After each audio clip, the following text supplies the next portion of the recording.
Brasil va hoy a segunda vuelta en las elecciones municipales. Está en juego el liderazgo en 57 municipios, incluyendo 6 de las mayores ciudades del país. La atención está sobre Sao Paulo y Río de Janeiro, las dos más pobladas y más importantes que juegan como medidor nacional. Protestas en Argentina. Miles de ciudadanos se plantaron frente al Congreso en Buenos Aires, en rechazo al proyecto de ley que busca legalizar el aborto. El pliego enviado al Parlamento por el presidente Alberto Fernández es un nuevo intento por ampliar las causales legales de interrupción del embarazo. Y en Etiopía, el gobierno anunció que la operación en Tigré está completa. El presidente Abiy Ahmed aseguró que sus tropas tomaron control de la capital regional Mekele tras 3 semanas de guerra étnica con rebeldes en el Cuerno de África. Una feliz mañana de domingo, mi nombre es Ángela Gómez y aquí comienzan las noticias de France 24. Iniciamos en América Latina.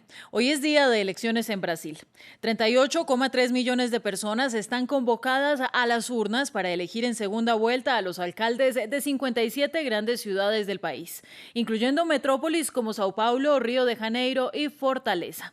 El balotaje sucede en las ciudades con más de 200.000 electores, en las que ningún candidato obtuvo mayoría absoluta en primera ronda el pasado 15 de noviembre, por lo que será necesario realizar la votación en 60% de 95 territorios. Hoy votarán en 6 de los 10 mayores colegios electorales de Brasil: Sao Paulo, Río de Janeiro, Fortaleza, Manaus, Recife y Porto Alegre. En la víspera de los comicios habló el presidente del Tribunal Supremo Electoral, Luis Roberto Barroso, y pidió salir a votar.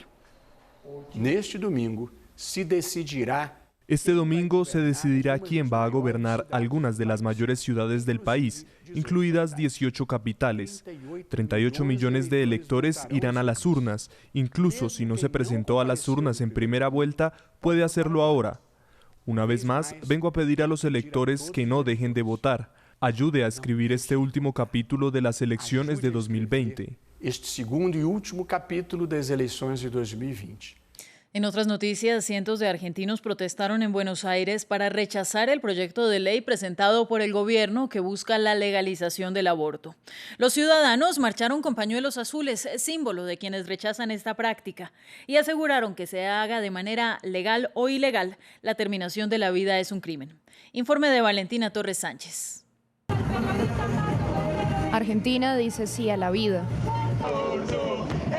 Con esta y otras consignas, cientos de argentinos protestaron frente a la sede del Congreso en Buenos Aires contra el proyecto de ley impulsado por el gobierno de Alberto Fernández que busca un aborto legal, seguro y gratuito. Por lo cual hoy estamos aquí presentes de manera emblemática porque es sábado y no están los diputados en el Congreso, pero de manera emblemática para que nuestros diputados entiendan cuál es la voluntad del pueblo y que al mismo tiempo también ejerzan su rol de representantes. Su rol es representar a la gente. No pueden hacer caso a sus convicciones, sino a la voluntad del pueblo.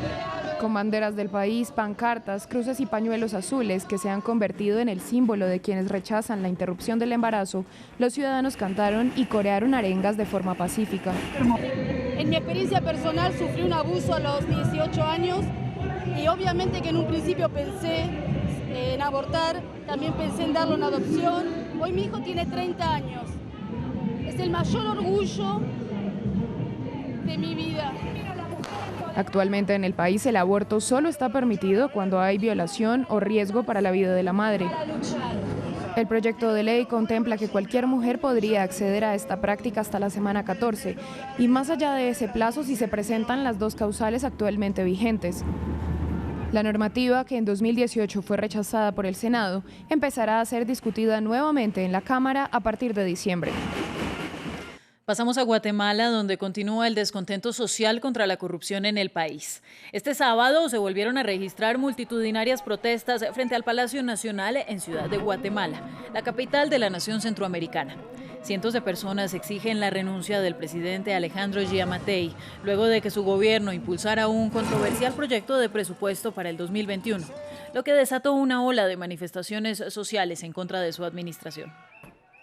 Creemos importante que la ciudadanía se pueda pronunciar, que pueda salir a las calles, que pueda exigir la renuncia de toda esta gente, porque solo de esa forma podemos generar cambios importantes. ¿Verdad? Y la gente está molesta, indignada, de un gobierno que no hace absolutamente nada por nadie Entonces la gente está harta y esta es la muestra de que la gente está cansada.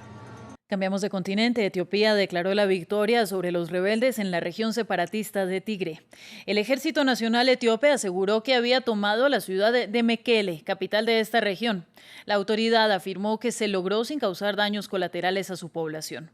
El gobierno llevaba semanas luchando contra el Frente de Liberación Popular de Tigre. Veamos el informe. Misión cumplida, o eso aseguran. Estas imágenes publicadas por el ejército etíope afirman que sus tropas ya han entrado a Mekele. El ejército confirmó que ya capturó la ciudad, capital de la región separatista de Tigré, sin víctimas civiles. Nuestro ejército, después de haberse preparado ayer sobre cómo controlar la ciudad de Mekele sin causar daños colaterales, ha tomado el control total de Mekele desde esta tarde.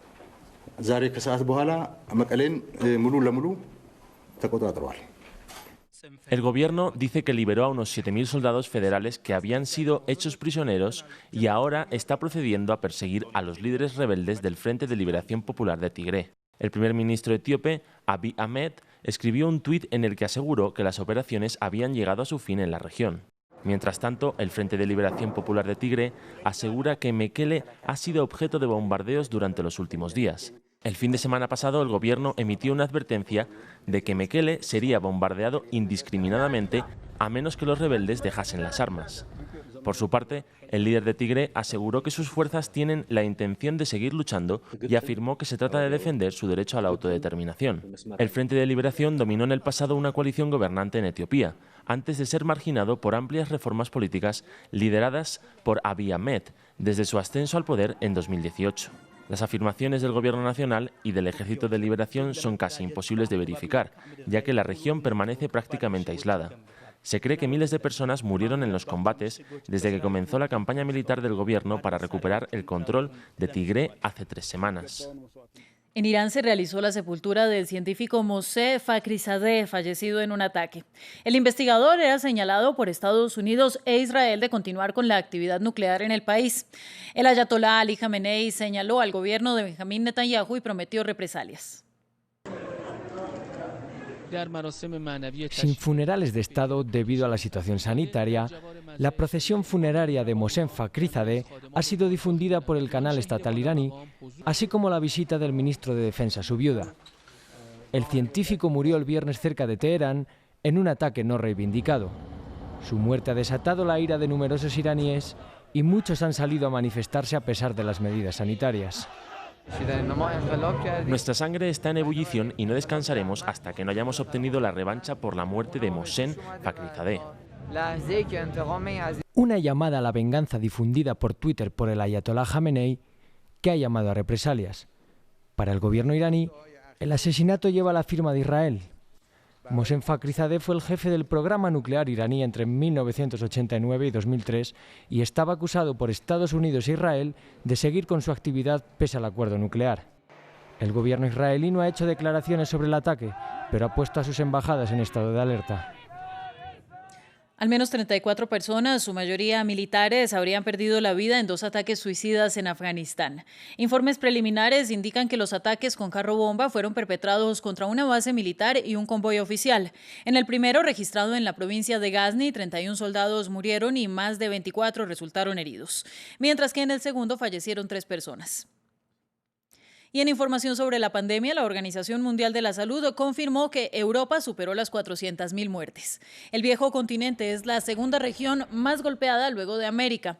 A la fecha hay más de 18 millones de casos en todo el territorio europeo. Y el actor David Prowse, que interpretó a Darth Vader en la trilogía original de Star Wars, falleció a los 85 años.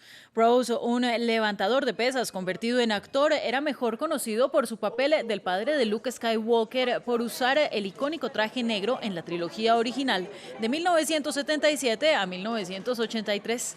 El acento británico no se consideró adecuado para el papel y sus líneas fueron expresadas por James Earl Jones.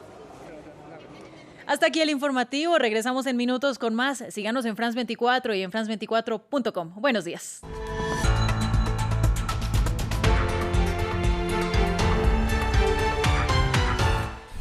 RFI y